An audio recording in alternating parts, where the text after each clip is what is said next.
L'open source est un sujet dont s'emparent les grands groupes comme IBM qui a racheté Red Hat. Les GAFA s'intéressent aux communautés de développeurs. À l'occasion de l'Open Source Summit, certains d'entre eux nous expliquent cet intérêt et nous en disent plus sur l'IA à l'ère de l'open source. Analyse avec Sensiolab, qui vend des briques logicielles et fait de l'audit, ainsi que Machina Corpus, qui analyse des données et fait de la cartographie en logiciel libre, et aussi un expert de la communauté Drupal France, qui fait de la gestion de contenu libre. Tous ces GAFA, ce qu'ils ont à gagner, c'est l'accès à des communautés de développeurs très actives. L'innovation, elle se fait en open source et donc ils sont convaincus que justement pour développer leurs produits, pour continuer à innover, c'est par les communautés open source que ça passe. Je pense qu'ils sont déjà des standards en situation de quasi-monopole, donc je pense qu'ils ont déjà ce statut-là. Après, c'est vrai que leurs outils, je pense que c'est bien qu'il y ait une diversité et ils sont, c'est une force en fait qu'ils soient là et qu'il y ait une diversité. Donc des standards, tant que c'est pas pour écraser les autres, c'est toujours bienvenu. Je crois qu'il y a des aspects aussi d'image de marque. C'est bien de pouvoir dire que tu partages ton code et c'est aussi une manière de se positionner. Quand Google annonce que tu vas avoir un réseau de neurones entraîné pour le traitement de la langue qui est capable de traduire plusieurs dizaines de langages et qui vont partager le modèle et le modèle entraîné, c'est une manière aussi de dire qu'eux sont capables de le faire et de se positionner sur ce secteur-là. Donc je pense que c'est effectivement des entreprises qui vont avoir un argument de poids qui est leur capacité à fournir des développeurs et des data scientists et à fournir des implémentations robustes dans des bibliothèques open source. À mon avis, la seule chose qui peut les freiner, c'est des inquiétudes par rapport à l'utilisation de leur bibliothèque. Par exemple, il y a quelques mois, il y avait des inquiétudes sur TensorFlow qui espionnerait un petit peu avec des bouts de code cachés ou ce genre de choses-là. Je pense que c'est à peu près la seule chose qui puisse les freiner. Et puis après, des projets véritablement open source dirigés par des fondations qui prennent aussi les problèmes à bras-le-corps et qui essaient de proposer une alternative. Ils amènent énormément d'investissements dans l'IA, tout ce qui est le text and data mining, ils apportent beaucoup de techniques, donc il y a déjà des communautés qui travaillent sur l'IA en France et ça permettra de renforcer ce qu'ils font déjà.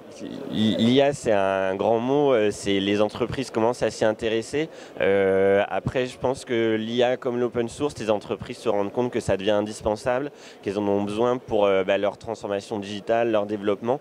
Donc ça va être ces deux sujets en tout cas qui convergent et qui sont de plus en plus pris en compte. Si je prends l'exemple de l'IA, ce que Google a fait avec TensorFlow fait que la majorité aujourd'hui des projets qui démarrent vont s'intéresser à cette brique logicielle, du coup vont l'utiliser, que ce soit en termes de popularité mais même en termes derrière de captation de l'écosystème. À mon avis, c'est une démarche qui leur est utile et en plus, ça fait que la communauté va contribuer des patchs ou va corriger des choses et ça peut leur permettre de diminuer éventuellement des coûts de développement, j'imagine.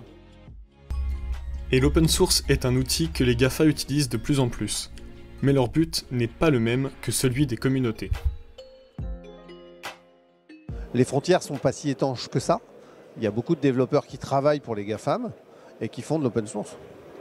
Malheureusement, leurs outils sont déjà massivement adoptés.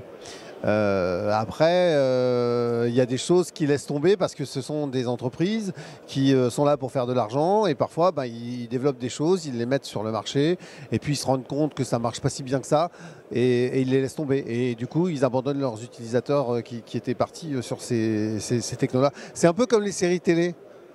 Hein, il y a une chaîne, genre, je ne vais pas la citer, mais il y a une chaîne qui lance une série télé en prime time. Il y a des gens qui regardent, qui sont intéressés. Il y a quelques millions de téléspectateurs, téléspectatrices. Et puis, finalement, la chaîne décide que ça ne rapporte pas, que ça ne marche pas si bien que ça. Et elle met la série en deuxième partie de soirée. Ou alors, elle la met sur une autre chaîne de son groupe qui est beaucoup plus confidentielle. Et elle laisse tomber tous les spectateurs et spectatrices qui s'étaient attachés à cette série. C'est un peu pareil avec les GAFAM, ils développent des outils, ils les mettent en place, ils les testent, et puis si ça marche moyennement, ils les virent sans regret. Et c'est un peu la problématique qu'on n'a pas nous, parce que nous, utilisant des briques open source, standardisées, etc., on a des technologies qui vivent un peu plus longtemps, mais qui sont fragiles aussi, parce que souvent dans l'open source, il y a un seul développeur derrière un projet. Et quand ce développeur passe à autre chose, ou se lasse, ou n'a plus le temps, eh bien les projets tombent aussi dans le libre. Dans le domaine du logiciel libre, la France n'est pas à la traîne et héberge des talents et des passionnés. D'abord, on a beaucoup d'écoles d'informatique, et donc on a un gros vivier d'étudiants qui potentiellement est sensibilisé à l'open source. Il y a historiquement des gros projets open source comme VLC par exemple qui a été développé à l'École centrale de Paris. Donc on a pas mal de projets open source ou même de jeux open source qui sont développés par des étudiants. On a un fort soutien des institutions publiques où aujourd'hui il y a beaucoup par exemple de conseils généraux qui, quand ils demandent des projets, demandent de reverser à la communauté ce qui a été développé dans le cadre du projet. Donc, avec ce gros soutien, je pense qu'on a le potentiel d'être un leader sur ces sujets-là.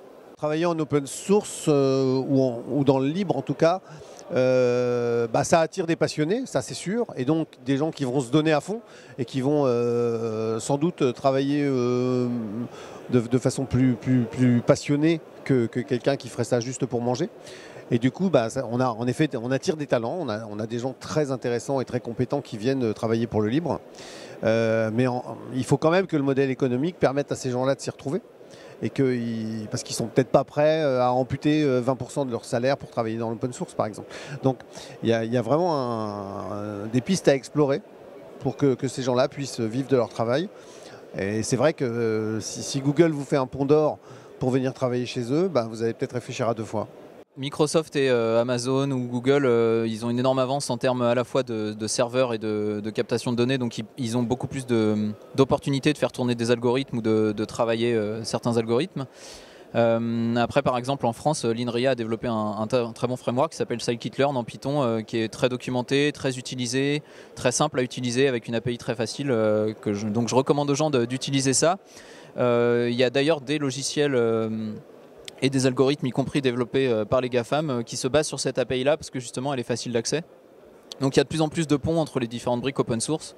L'avantage c'est l'interopérabilité aussi, et donc on n'est pas forcément prisonnier de ce que fait Google, puisqu'on peut exporter ces modèles d'IA par exemple dans d'autres outils ou d'autres algorithmes. Donc finalement, quelque part je pense que ça bénéficie à l'écosystème au grand complet. À partir du moment où il y a des composants open source disponibles, on peut s'en servir. Et particulièrement sur l'IA, comme quasiment tout ce qui existe est open source, en fait les sociétés s'y mettent un peu sans le savoir, et je suis pas sûr que derrière, par exemple, ils fassent vraiment de la contribution. Ils se servent des produits existants qui sont gratuits, où il n'y a pas besoin de licence.